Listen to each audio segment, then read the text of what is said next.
যথাযোগ্য মর্যাদা ও উৎসবমুখর পরিবেশে ইতালির মিলানে মহান স্বাধীনতা ও জাতীয় দিবস উদযাপিত হয়েছে। বৃহস্পতিবার ২৬ মার্চ মিলানে অবস্থিত বাংলাদেশ কনস্যুলেট জেনারেলের উদ্যোগে দিনব্যাপী নানা কর্মসূচির আয়োজন করা হয়। সকালে কনস্যুলেট প্রাঙ্গণে জাতীয় সঙ্গীতের সঙ্গে জাতীয় পতাকা উত্তোলনের মাধ্যমে দিবসের কর্মসূচি শুরু করা হয়।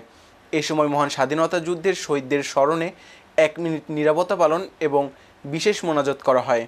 পরে রাষ্ট্রপতি, প্রধানমন্ত্রী, পররাষ্ট্রমন্ত্রী ও পররাষ্ট্র প্রতিমন্ত্রীর বাণী পাঠ করেন কনস্যুলেটের কর্মকর্তারা। অনুষ্ঠানে তথ্য অধিদপ্তর নির্মিত একটি প্রামাণ্যচিত্র প্রদর্শন করা হয়।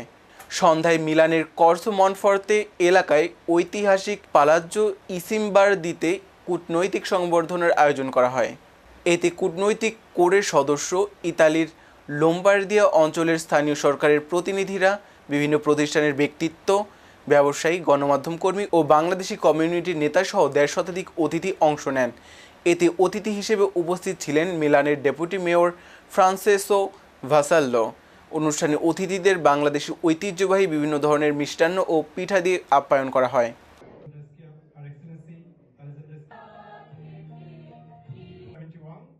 The people from all